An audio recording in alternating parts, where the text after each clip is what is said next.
Puji Tuhan. Salam sejahtera bagi kita sekalian. Kembali Yesus Kuatku hadir untuk memberkati kita. Kita akan merenungkan sebagian daripada firman Tuhan, tetapi sebelumnya kita akan berdoa terlebih dahulu. Mari kita tundukkan kepala. Bapa, di dalam nama Yesus, kami berdoa dan mengucap syukur untuk hari baru yang Tuhan berikan kepada kami. Sebentar kami akan membaca daripada firman Tuhan. Kiranya Roh Kudus menolong kami untuk dapat mengerti kehendak Tuhan. Dalam nama Yesus kami sudah berdoa dan mengucap syukur. Amin. Puji Tuhan.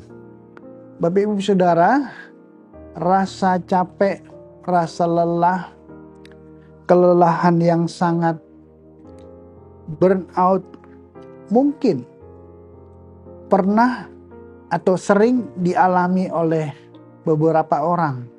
Tetapi hal seperti itu sebenarnya adalah hal yang wajar. Kita harus bisa mengatasi perasaan-perasaan lelah, capek, dan sebagainya. Karena itu kita harus membaca firman Tuhan. Mari Bapak Ibu Saudara, kita buka Alkitab kita. Kita lihat di dalam Markus 6 ayat yang ke-31. Lalu ia berkata kepada mereka, marilah ke tempat yang sunyi, supaya kita sendirian dan beristirahatlah seketika. Sebab memang begitu banyaknya orang yang datang dan yang pergi, sehingga makan pun mereka tidak sempat. Puji Tuhan. Melalui ayat ini kita dapat membaca bahwa Yesus itu dan murid-murid sangat sibuk. Mereka memberitakan Injil Kerajaan Allah, mereka berjalan berkeliling, mereka mengajar, Yesus mengajar dalam rumah-rumah ibadat, Yesus menyembuhkan orang, Yesus menolong orang. Setiap orang yang membutuhkan pertolongan daripada Yesus pasti mengalami pertolongan daripada Tuhan. Sehingga Yesus begitu sibuknya, begitu banyak orang mengikuti dia berbondong-bondong. Sehingga saking sibuknya mereka sampai tidak makan. Saudara, kita melihat bagaimana Yesus begitu sibuk. Mungkin secara manusia lelah, capek, tetapi kita melihat bahwa Yesus dapat mengatasi perasaan-perasaan ini. Dari kisah ini kita harus belajar seperti Yesus, mencari tempat yang sunyi untuk beristirahat sejenak. Saudara, pernahkah saudara berpikir ketika saudara lelah, saudara capek, saudara beristirahat? Kadang kita terlalu kesibukan begitu padat, tetapi kita harus bisa mengatur hidup kita sendiri. Sebab itu dari kisah ini kita melihat bahwa beristirahat itu sangat penting. Berhenti, rehat sebentar dari kegiatan. Untuk apa? Untuk melepas lelah. Saudara, kita tidak bisa memungkiri bahwa tubuh kita rapuh, tubuh kita lemah. Sebab itu kita harus rehat sebentar. Supaya ketika kita beristirahat, tubuh kita mendapatkan kesempatan untuk pulih. Sehingga tenaga kita menjadi segar kembali. Seperti yang Yesus ajarkan. Dan kalaupun kita pernah merasa burnout, merasa lelah, capek. Mungkin bukan kesibukan, tetapi beban masalah, pergumulan, sakit, penyakit membuat kita merasa lelah.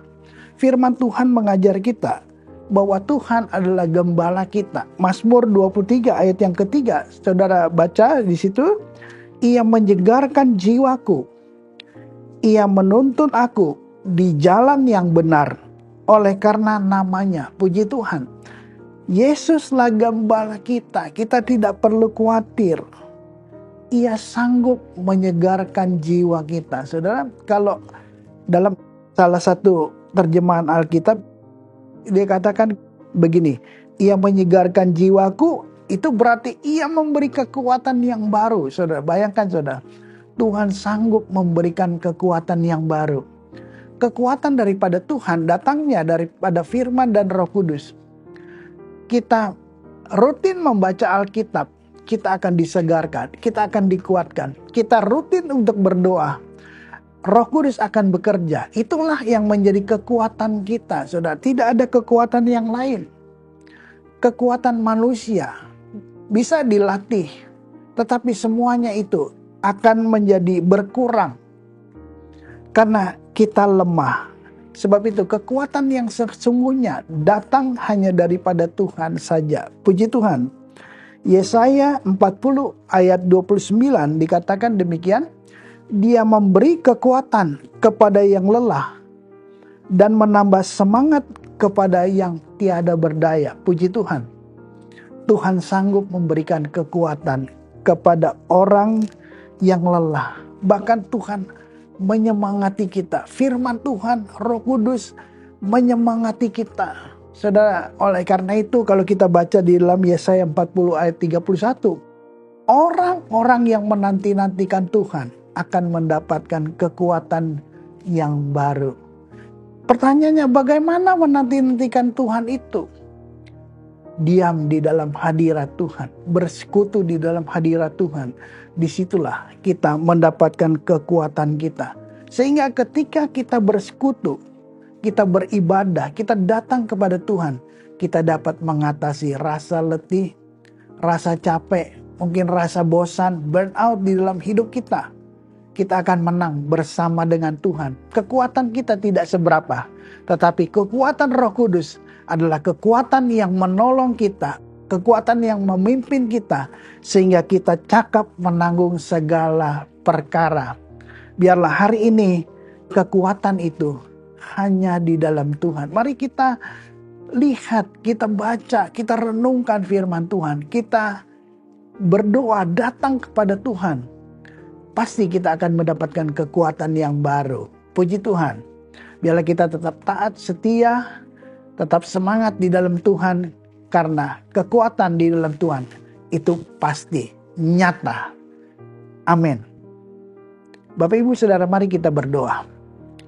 Bapa, di dalam nama Yesus, hamba berdoa untuk setiap umat Tuhan yang mengikuti acara ini. Kiranya Tuhan memberkati jasmani maupun rohani. Yang sakit Tuhan sembuhkan, yang berkekurangan Tuhan memberkati, yang mempunyai jalan buntu, mempunyai pergumulan di dalam hidupnya, Tuhan tolong, Tuhan nyatakan kuasa-Mu. Biarlah setiap aktivitas umat Tuhan, Tuhan memberkati kami semua. Tolonglah kami, berikan kami kekuatan, kemampuan Tuhan. Kami pasti sanggup mengatasi segala pergumulan di dalam hidup kami. Kami akan menang bersama dengan Tuhan. Dan kami sudah berdoa dan mengucap syukur di dalam nama Yesus kami sudah berdoa. Amin. Bersama Yesus, aku kuat.